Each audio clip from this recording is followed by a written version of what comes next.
Sir ఇప్పుడు ఆలయాలు, మన పురాతన ఆలయాలు కూడా పెద్ద పెద్ద ట్రెజర్స్‌గా మారిపోయాయి అప్పట్లోన పూర్వకాలంలో.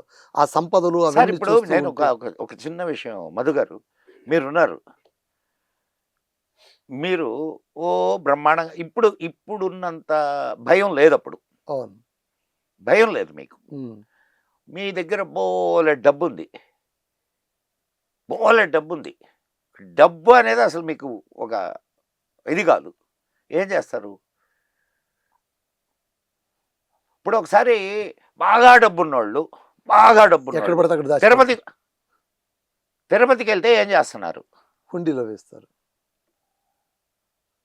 తిరుపతి స్వామికి అదే వజ్రాల కిరీటం చేయించారు. హ్మ్. ఎట్లొచ్చినియి? ఇయన్నీ నీ సంపదే గదా! అవును. హిందువు ఒక హిందువు తన అవసరాలకు పోను తక్కిన ధనాన్ని ధార్మిక కార్యక్రమాలకు ఉపయోగించేవాడు. ఓకే. లేకపోతే ఇన్ని గుళ్ళు, ఇన్ని గోపురాలు దాంట్లో అంతంత సంపద ఎక్కడి నుంచి వస్తది?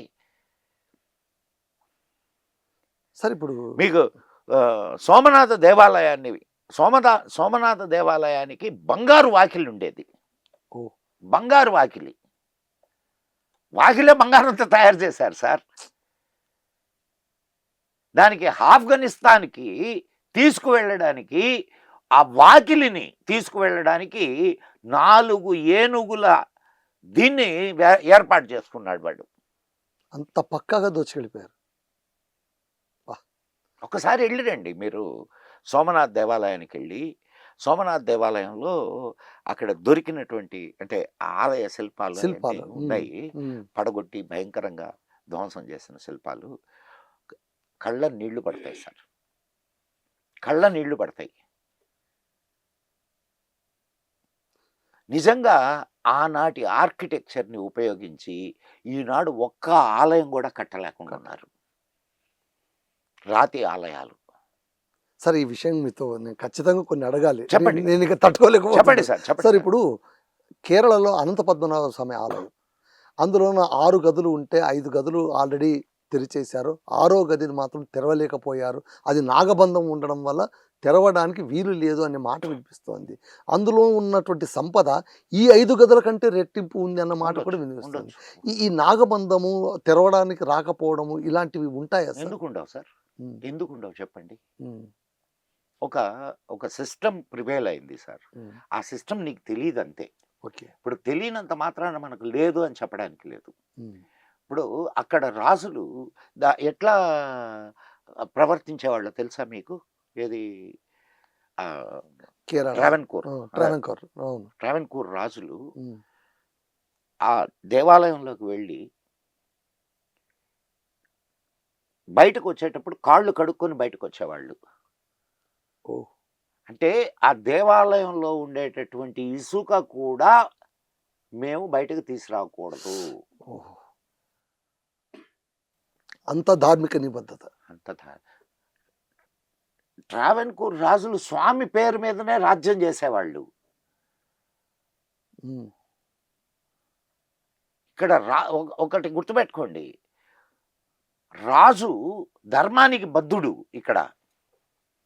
రాజుని చేసేటప్పుడు రాజుకి పట్టాభిషేకం చేసేటప్పుడు గురువుగారు బెత్తంతో కొడతారు తెలుసా మీకు?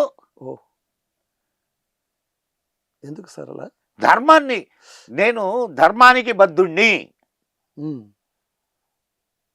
అండ్ ధర్మాన్ని ఆచరిస్తాను. నేను ధర్మంగా పరిపాలిస్తాను అని కూర్చుంటాడు. ఓత్ టేకింగ్ అది. ఓహ్! మరి ఈ దేశంలో రాజులు దుర్మార్గులు మనకి. దోచుకోవడానికి వచ్చినటువంటి తురకలు మాత్రం గొప్ప సంస్కృతిని మనకిచ్చారు. నేను అప్పుడప్పుడు వింటుంటా. ఏమిచ్చారయ్యా వాళ్ళు అనంటే, బిర్యానీ ఇచ్చారు కదండీ! నిజమే కదా సార్. ఆ! బిర్యానీ అయితే ఇచ్చారు కదా! ఇచ్చారా? ఎక్కడి నుంచి వచ్చారు సార్ వాళ్ళు? ఎక్కడి నుంచి వచ్చారు చెప్పండి నాకు కొంచెం? హ్మ్. చెప్పండి సార్. ఎడారి ప్రాంతాల నుంచి వచ్చారు. అవును. ఎడారిలో బియ్యం పండుతాయా? అవును కదా! ఆ! పండవు కదా సార్. పండవు గదా! పోనీ సుగంధ ద్రవ్యాలు పండుతాయా? ఆహా! బిర్యానీ దేంతో అవకాశమే తయారు లేదు. చేస్తారు? బియ్యంతోను సుగంధ ద్రవ్యాలు ఇవన్నీ వాడే కదా వాడేది. అంటే ఇండియాలోనే అది చేసింది. పేరు వాళ్ళు కొట్టేశారు. ఇప్పుడు నేను చెప్పింది కరెక్టా కాదా? ఇప్పుడు నాకు అనిపిస్తోంది సార్ మీరు చెప్తూ ఉంటే.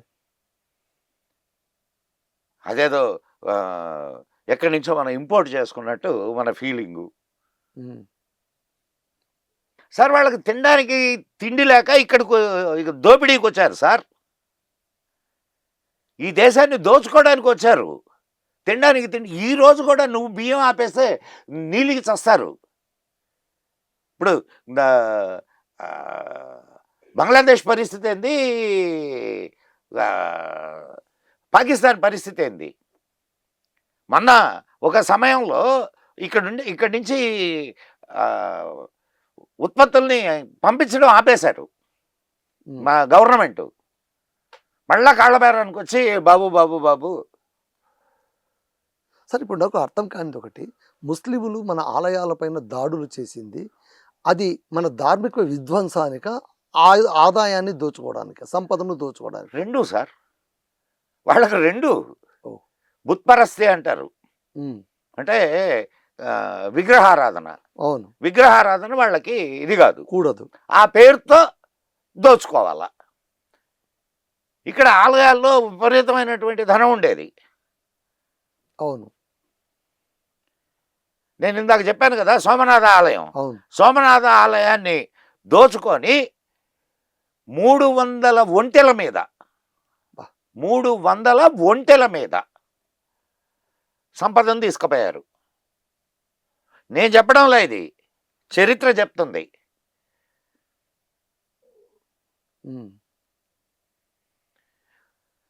సార్ ప్రతి ఆలయం, సార్ ఆలయం అనగానే మీరేమనుకుంటున్నారంటే, అంటే ఈరోజు ఆ పరిస్థితి ఏర్పడింది మనకి, పొయ్యి దండం పెట్టుకొని ఏదో అనుకొని వచ్చేస్తాం. ఆలయం అది కాదు సార్. ఆలయం అనేక పాత్రల్ని పోషించింది భారతదేశంలో. ఆలయం ఒక ధార్మిక కేంద్రం మాత్రమే కాదు, కుటుంబం అంతా కలిసి వెళ్ళేవాళ్ళు. సో ఫ్యామిలీ బైండింగ్ ఉండేది. ఉత్సవాలప్పుడు వాటప్పుడు మొత్తం గ్రామం అంతా కలిసేది. సో సోషల్ బైండింగ్ ఉండేది, అవునా కదా? అవును. ఏదైనా ఉత్సవం జరుగుతుంది అనుకోండి, ఆ చుట్టుపక్కల జరిగేటటువంటి ఉత్పత్తులన్నీ తీసుకొని వచ్చి అక్కడ అమ్మేవాళ్ళు. సో ఒక ఆర్థిక పరమైనటువంటి సెంటర్, వ్యాపారం జరిగేది. అండ్ దాని ద్వారా విద్య, వైద్యం, కల్చర్, ఎన్ని ప్రోగ్రామ్స్ జరిగాయి. మా చిన్నప్పుడు జరిగాయి సార్. అవును, హరికథలు, బుర్రకథలు, అవును, భరతనాట్యాలు, సంగీత కార్యక్రమాలు. కాబట్టి ఆలయాలంటే కేవలం మొక్కడానికి కాదు, అది ఒక సామాజిక స్థావరం. సార్. సార్ అదో ఆలయాలు భారతదేశంలో ఒక సోషల్ ఇంటిగ్రిటీనే కాదు, నేషనల్ ఇంటిగ్రిటీని కూడా సాధించినాయి.